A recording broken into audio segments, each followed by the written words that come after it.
നമസ്കാരം എല്ലാ സുഹൃത്തുക്കൾക്കും PSC റാങ്ക് മേക്കേഴ്സിൻ്റെ perfect answer session question number 4ലേക്ക് ഹൃദ്യമായ സ്വാഗതം. ഇന്ന് നമ്മൾ ഡിസ്കസ് ചെയ്യാൻ പോകുന്നത് 2019 ഏപ്രിൽ മാസം 1-ാം തീയതി സോഷ്യൽ ജസ്റ്റിസ് ഡിപ്പാർട്ട്മെൻറ്റിലെ സ്പെഷ്യൽ ടീച്ചർ തസ്തികയിലേക്ക് PSC നടത്തിയ പരീക്ഷയുടെ ക്വസ്റ്റ്യൻ പേപ്പറാണ്. അപ്പോൾ ഈ പ്രോഗ്രാമിൽ ആൻസറുകളുടെ എക്സ്പ്ലനേഷനുകൾ ഉണ്ടായിരിക്കുന്നതല്ല. ആൻസറുകളുടെ എക്സ്പ്ലനേഷനെല്ലാം പ്രോപ്പറായി നമ്മൾ 5 മിനിറ്റ്സ് ചലഞ്ച് എന്ന് പറയുന്ന പ്രോഗ്രാമിൽ നൽകിയിട്ടുണ്ട്. അപ്പോൾ നമുക്ക് ക്വസ്റ്റ്യനിലേക്ക് കിടക്കാം. ഒന്നാമത്തെ ചോദ്യം എന്ന് പറയുന്നത്, ഇന്ത്യയുടെ ഇൻഡിപെൻഡൻസ് ആക്ട് താഴെ പറയുന്നവയിൽ ഏത് എന്നുള്ളതാണ് ക്വസ്റ്റ്യൻ എന്ന് പറയുന്നത് act which declared India as independent and sovereign state. ഈ ആക്ട് താഴെ പറയുന്നവയിൽ ഏതാണ്? ഇന്ത്യൻ കൗൺസിൽ ആക്ട് 1851 ആണോ? ഇന്ത്യൻ ഇൻഡിപെൻഡൻസ് ആക്ട് 1947 ആണോ? ചാർട്ടർ ആക്ട് 1932 ആണോ? ഗവൺമെൻറ് ഓഫ് ഇന്ത്യ ആക്ട് 1935 ആണോ? നിങ്ങൾ ശരി ഉത്തരം നോട്ട് ചെയ്ത് വയ്ക്കുക. അവസാനം ഞാൻ ഇതിൻ്റെ ആൻസറുകൾ പറയുന്നതായിരിക്കും. അവസാനമല്ല, ഈ 3 ക്വസ്റ്റ്യൻ കഴിഞ്ഞാൽ ഉടനെ ഈ 3 ക്വസ്റ്റ്യൻ്റെ ആൻസർ ഞാൻ പറയും. അങ്ങനെ ടോട്ടൽ നിങ്ങൾക്ക് എത്ര മാർക്ക് കിട്ടിയെന്നുള്ളത് നിങ്ങൾ കമൻറ്റ് ചെയ്യുക. അപ്പോൾ രണ്ടാമത്തെ ചോദ്യത്തിലേക്ക് നമുക്ക് പോകാം. നമ്മുടെ കോൺസ്റ്റിറ്റ്യൂഷൻ്റെ തുടക്കത്തിനെ നമ്മൾ പറയുന്ന പേര് എന്തെന്നുള്ളതാണ് രണ്ടാമത്തെ ചോദ്യം. The preface with which our constitution begin is technically known as. നമ്മുടെ കോൺസ്റ്റിറ്റ്യൂഷൻ്റെ തുടക്കം, അതിനെ നമ്മൾ പറയുന്ന പേര് എന്താണ്? ഫ്രെയിം എന്നാണോ? ആർട്ടിക്കിൾ എന്നാണോ? പ്രിയാമ്പിൾ എന്നാണോ? പ്രീഫേസ് എന്നാണോ? അടുത്ത മൂന്നാമത്തെ ചോദ്യത്തിലേക്ക് നമുക്ക് പോകാം. നമ്മുടെ പ്രസിഡൻറ്റിനെ പാർഡനിങ് പവർ, പ്രസിഡൻറ്റിന് മാപ്പ് നൽകാനുള്ള ആ അധികാരം, അത് ഏത് ആർട്ടിക്കിളുമായി ബന്ധപ്പെട്ടതാണ്? ആർട്ടിക്കിൾ 42 ആണോ? 52 ആണോ? 62 ആണോ? 72 ആണോ? അപ്പോൾ ആദ്യത്തെ 3 ക്വസ്റ്റ്യനും കഴിഞ്ഞിരിക്കുകയാണ്. ഈ 3 ക്വസ്റ്റ്യൻ്റെ ആൻസർ ഇപ്പോൾ തന്നെ ഞാൻ പറയുന്നതായിരിക്കും. അപ്പോൾ നിങ്ങൾക്ക് എത്ര ശരി ഉത്തരങ്ങൾ കിട്ടി എന്ന് നോട്ട് ചെയ്ത് വയ്ക്കുക. അവസാനം ഈ 20 ക്വസ്റ്റ്യൻ്റെ ആൻസറുമായി മൊത്തത്തിലെടുത്തതിന് ശേഷം നിങ്ങൾക്ക് കിട്ടിയ മാർക്കുകൾ കമൻറ്റ് ചെയ്യുക. അപ്പോൾ നമുക്ക് ഓരോ ക്വസ്റ്റ്യനായിട്ട് നോക്കി തുടങ്ങാം. ഒന്നാമത്തത്, ഇന്ത്യൻ ഇൻഡിപെൻഡൻസ് ആക്ട് താഴെ പറയുന്ന ഏത് ആക്റ്റാണ്? അത് ഇന്ത്യൻ ഇൻഡിപെൻഡൻസ് ആക്ട് 1947 ആണ് ഇന്ത്യക്ക് സ്വാതന്ത്ര്യം നൽകാൻ തീരുമാനിച്ചുകൊണ്ടുള്ള ആക്ട് എന്ന് പറയുന്നത്. രണ്ടാമത്തെ ക്വസ്റ്റ്യൻ എന്ന് പറയുന്നത്, ഇന്ത്യൻ ഭരണഘടനയുടെ തുടക്കം അല്ലെങ്കിൽ അതിൻ്റെ ആമുഖം ഏത് പേരിൽ അറിയപ്പെടുന്നു എന്നുള്ളതായിരുന്നു ക്വസ്റ്റ്യൻ. അതിൻ്റെ പ്രിയാമ്പിൾ എന്നാണ് അറിയപ്പെടുന്നത്. നമുക്ക് എല്ലാവർക്കും അറിയാമായിരിക്കും ഇതിൻ്റെയൊക്കെ ആൻസർ പ്രിയാമ്പിൾ എന്നാണ് അറിയപ്പെടുന്നത്. അടുത്ത ക്വസ്റ്റ്യൻ വളരെ ഇമ്പോർട്ടൻ്റ് ആണ്. ആദ്യത്തെ 2 ക്വസ്റ്റ്യൻ നമുക്ക് ആ ക്വസ്റ്റ്യനിൽ നിന്ന് തന്നെ മനസ്സിലാവും അതിൻ്റെ ആൻസറുകൾ എന്താണെന്നുള്ളത്. പക്ഷേ മൂന്നാമത്തെ ക്വസ്റ്റ്യൻ വളരെ ഇമ്പോർട്ടൻ്റ് ആണ്. പ്രസിഡന്റിന് മാപ്പ് നൽകാനുള്ള അധികാരം താഴെ പറയുന്ന ഏത് ആർട്ടിക്കിളുമായി ബന്ധപ്പെട്ട് എന്നുള്ളതായിരുന്നു ചോദ്യം. അത് ആർട്ടിക്കിൾ 72 പ്രകാരമാണ് നമ്മുടെ പ്രസിഡന്റിന് മാപ്പ് നൽകാൻ അധികാരമുള്ളത്. ഇപ്പോൾ സുപ്രീം കോടതി തന്നെ ഒരു വിധി വിധിച്ചു, ഒരാളെ തൂക്കിക്കൊല്ലാൻ വിധിച്ചു. അദ്ദേഹത്തിന് നമുക്ക് പ്രസിഡന്റിന് അപേക്ഷ കൊടുക്കാവുന്നതാണ്. പ്രസിഡന്റ് അത് നിരസിച്ചിട്ടില്ലെങ്കിൽ അദ്ദേഹത്തിന് ആ ശിക്ഷാവിധിയിൽ നിന്നും ഒഴിവായി കിട്ടുന്നതുമാണ്. ഓക്കെ, അടുത്ത ചോദ്യത്തിലേക്ക് നമ്മൾ കടക്കുകയാണ്. അടുത്ത ചോദ്യം എന്ന് പറയുന്നത്, ആത്മാനുതാപം എന്ന് പറയുന്ന പുസ്തകത്തിൻ്റെ രചയിതാവ് ആര് എന്നുള്ളതാണ് ക്വസ്റ്റ്യൻ. ഫാദർ കുര്യാക്കോസ് ഏലിയാസ് ചാവറയാണോ? ശ്രീനാരായണ ഗുരുവാണോ? ചട്ടമ്പി സ്വാമികളാണോ? വാഗ്ഭടാനന്ദനാണോ? അടുത്ത ചോദ്യത്തിലേക്ക് നമ്മൾ പോവുകയാണ്. ശ്രീനാരായണ ഗുരുവും നമ്മുടെ മഹാത്മാഗാന്ധിയും തമ്മിൽ കണ്ടുമുട്ടിയ വർഷം ഏതാണ്? 1925 ആണോ? 26 ആണോ? 27 ആണോ? 28 ആണോ? അടുത്ത ക്വസ്റ്റ്യനിലേക്ക് നമ്മൾ പോവുകയാണ്. മലബാർ എക്കണോമിക്സ് യൂണിയൻ ഫൗണ്ട് ചെയ്തത് അല്ലെങ്കിൽ അതിൻ്റെ സ്ഥാപിച്ചത് ആര്? ആത്മാനന്ദയാണോ? ഡോക്ടർ പൽപ്പു ആണോ? തിരുമുമ്പു ആണോ?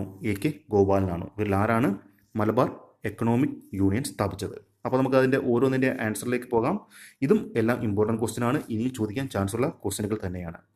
ആത്മാനുതാപം എന്ന് പറയുന്ന വർക്ക് ഫാദർ കുര്യാക്കോസ് ഏലിയാസ് ചാവറയുടേതാണ്. ആരുടേതാണ്? ഫാദർ കുര്യാക്കോസ് ഏലിയാസ് ചാവറയുടെ പുസ്തകമാണ് അല്ലെങ്കിൽ അദ്ദേഹത്തിൻ്റെ വർക്കാണ് ആത്മാനുതാപം എന്ന് പറയുന്നത്. ഓക്കെ, നമ്മുടെ പിടിയേരി സമ്പ്രദായം അല്ലെങ്കിൽ ഒരു പള്ളിക്കൊപ്പം ഒരു പള്ളിക്കൂടം, ഒരു സ്കൂൾ എന്നൊക്കെ ആശയം കൊണ്ടുവന്നത് ആരാണെന്ന് ചോദിച്ചാലും ആരാണ്? ഫാദർ കുര്യാക്കോസ് ഏലിയാസ് ചാവറയാണ്. ഓക്കെ, അടുത്തത്, ഗാന്ധിജിയും ശ്രീനാരായണ ഗുരുവും തമ്മിൽ കണ്ടുമുട്ടിയത് 1925 1925 ശ്രീനാരായണ ഗുരുവും ഗാന്ധിജിയും തമ്മിൽ കണ്ടുമുട്ടിയത്. അടുത്തത്, മലബാർ എക്കണോമിക്സ് യൂണിയൻ, അതിൻ്റെ സ്ഥാപകൻ ആരാണെന്ന് ചോദിച്ചാൽ മലബാർ എക്കണോമിക്സ് യൂണിയൻ്റെ സ്ഥാപകൻ ഡോക്ടർ പൽപ്പു ആണ്. അപ്പം മലബാർ എക്കണോമിക്സ് യൂണിയൻ്റെ സ്ഥാപകൻ ആരാണ്? ഡോക്ടർ പൽപ്പു ആണ്. അടുത്ത 3 ക്വസ്റ്റ്യനിലേക്ക് നമ്മൾ കടക്കുകയാണ്. അടുത്ത ക്വസ്റ്റ്യൻ എന്ന് പറയുന്നത്, കേരള മുസ്ലിം റിനൈസൻസിൻ്റെ ഫാദർ, പിതാവ് ആയി അറിയപ്പെടുന്നത് ആര് എന്നുള്ളതാണ് ക്വസ്റ്റ്യൻ. സയ്യിദ് ഫസൽ പൂക്കോയ തങ്ങളാണോ? സയ്യിദ് അലവി തങ്ങളാണോ? സനുള്ള മക്തി തങ്ങളാണോ? വക്കം അബ്ദുൽ ഖാദർ മൗലവിയാണോ? ഇവരിൽ ആരാണ് father of Kerala Muslim renaissance എന്നറിയപ്പെടുന്നത്? അടുത്ത ക്വസ്റ്റ്യനിലേക്ക് നമ്മൾ പോവുകയാണ്. ഊരാലുങ്കൽ ലേബർ കോൺട്രാക്ട് സൊസൈറ്റിയുടെ സ്ഥാപകൻ ആരാണ്? AK ഗോപാലനാണോ, EMS ആണോ, വാഗ്ബടാനന്ദനാണോ, അഗമാനന്ദയാണോ? ഇവരിൽ ആരാണ് ഊരാലുങ്കൽ ലേബർ കോൺട്രാക്ട് സൊസൈറ്റിയുടെ സ്ഥാപകൻ? ഈ രണ്ട് ക്വസ്റ്റ്യൻ പല പരീക്ഷയ്ക്കും മാറി ചോദിച്ചുകൊണ്ടിരിക്കുന്ന ക്വസ്റ്റ്യനാണ്. വളരെ ഇമ്പോർട്ടൻ്റ് ആയിട്ട് നിങ്ങൾ പഠിക്കേണ്ട ചോദ്യവുമാണ്. അപ്പോൾ നമുക്ക് ആൻസറിലേക്ക് പോകാം. കേരള മുസ്ലിം റിനൈസൻസിൻ്റെ പിതാവായി അറിയപ്പെടുന്നത് വക്കം അബ്ദുൽ ഖാദർ മൗലവിയാണ്. ആരാണ്? വക്കം അബ്ദുൽ ഖാദർ മൗലവിയാണ് father of Kerala Muslim renaissance.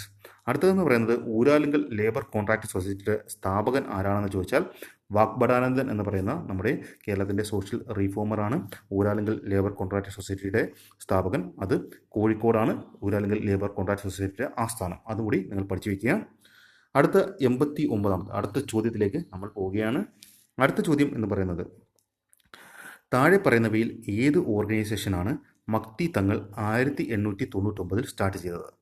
ആൾ ഇസ്ലാമാണോ, മുസ്ലിം ഐക്യസംഘമാണോ, ആൾ ട്രാവൻകൂർ മുസ്ലിം മഹാജന സഭയാണോ, മുഹമ്മദീയ സഭയാണ്? ഇതിൽ ഏത് ഓർഗനൈസേഷനാണ് മക്തി തങ്ങൾ 1899 സ്റ്റാർട്ട് ചെയ്തത്?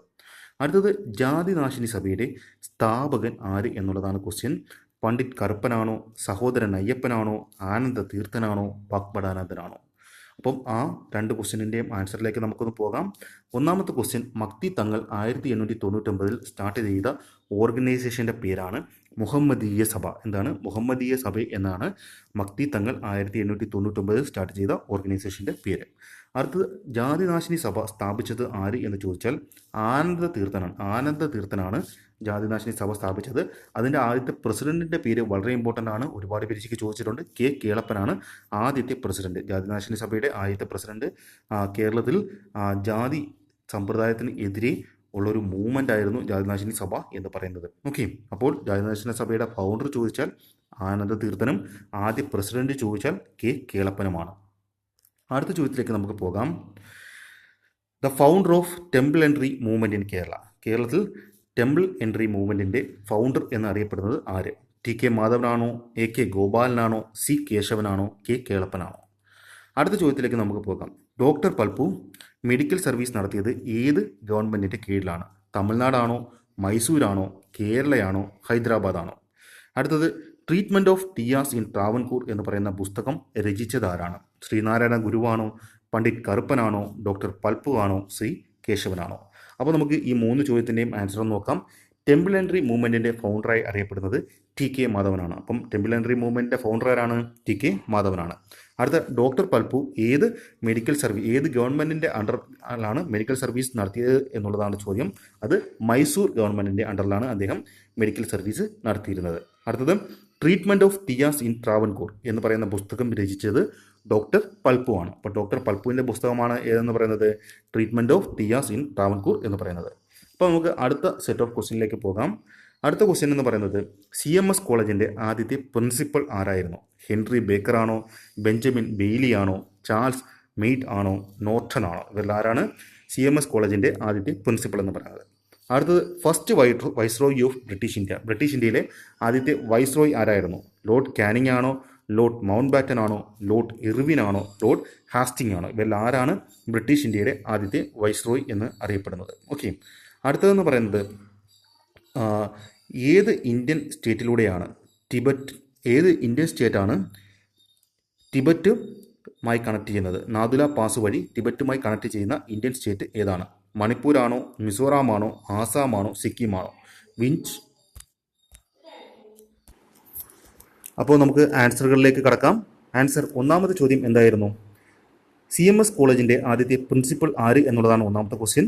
അത് ബെഞ്ചമിൻ ബെയ്ലിയാണ്. ബെഞ്ചമിൻ ബെയ്ലിയാണ് CMS കോളേജിൻ്റെ ആദ്യത്തെ പ്രിൻസിപ്പൽ എന്ന് പറയുന്നത്. രണ്ടാമത്തെ ചോദ്യം first viceroy of British India. British ഇന്ത്യയുടെ ആദ്യ വൈസ്രോയി ലോർഡ് കാനിങ് ആണ്. ലോർഡ് കാനിങ് ആണ് ബ്രിട്ടീഷ് ഇന്ത്യയുടെ ആദ്യത്തെ വൈസ്രോയി എന്ന് പറയുന്നത്. അടുത്തത് മൂന്നാമത്തെ ചോദ്യം എന്ന് പറയുന്നത് ഏത് ഇന്ത്യൻ സ്റ്റേറ്റാണ് നാഥുല പാസ് വഴി ടിബറ്റുമായി കണക്ട് ചെയ്യുന്നത്? ഓക്കെ, ഏത് ഇന്ത്യൻ സ്റ്റേറ്റ് വഴിയാണ് നാഥുല പാസ് ടിബറ്റിനെ കണക്ട് ചെയ്യുന്നത് എന്നുള്ളതാണ് ക്വസ്റ്റ്യൻ. അത് സിക്കിമാണ്. സിക്കിം വഴിയാണ് നാഥുല പാസിലൂടെ ടിബറ്റിലേക്ക് കടക്കുന്നത്. ഓക്കെ, അടുത്തത് നമുക്ക് അടുത്ത ചോദ്യത്തിലേക്ക് പോകാം. അടുത്ത ചോദ്യം എന്ന് പറയുന്നത് നാഷണൽ ഹ്യൂമൻ റൈറ്റ്സ് കമ്മീഷൻ്റെ ചെയർമാൻ ആര് എന്നുള്ളതാണ് question. Justice HL ദത്താണോ, NK Singh ആണോ, ജസ്റ്റിസ് BS ചൗഹാൻ ആണോ, ഓം പ്രകാശ് റാവത്ത് ആണോ? ഇവരിൽ ആരാണ് ഹ്യൂമൻ റൈറ്റ്സ് കമ്മീഷൻ്റെ ചെയർമാൻ? അടുത്ത ചോദ്യം എന്ന് പറയുന്നത് നമ്മുടെ യൂണിയൻ മിനിസ്റ്റർ ഫോർ ഡിഫൻസ്, നമ്മുടെ പ്രതിരോധ വകുപ്പ് മന്ത്രി ആരാണ്?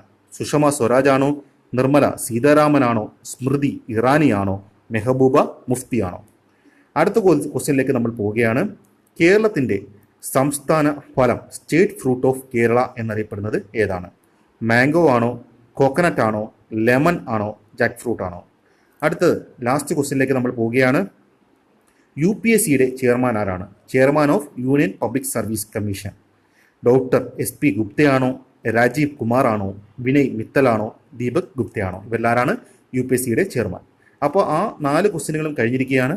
ഇനി നമുക്ക് അതിൻ്റെ ആൻസറും നോക്കാം. അപ്പോൾ ടോട്ടൽ 20 ക്വസ്റ്റ്യൻ ആവും. നിങ്ങൾക്ക് കിട്ടിയ മാർക്കുകൾ എത്രയാണെന്ന് നോട്ട് ചെയ്ത് വെക്കുക. ഒന്നാമത്തെ ക്വസ്റ്റ്യൻ എന്ന് പറയുന്നത് national human rights commission NHRC, അതിൻ്റെ ചെയർമാൻ ജസ്റ്റിസ് HL ദത്താണ്. ജസ്റ്റിസ് HL ദത്താണ് നാഷണൽ ഹ്യൂമൻ റൈറ്റ്സ് കമ്മീഷൻ്റെ ചെയർമാൻ. അടുത്ത ചോദ്യം എന്ന് പറയുന്നത് നമ്മുടെ പ്രതിരോധ വകുപ്പ് മന്ത്രി ആരാണ്? നമ്മുടെ പ്രതിരോധ വകുപ്പ് മന്ത്രി നിർമ്മല സീതാരാമനാണ്. ആരാണ് നമ്മുടെ പ്രതിരോധ വകുപ്പ് മന്ത്രി? നിർമ്മല സീതാരാമനാണ്.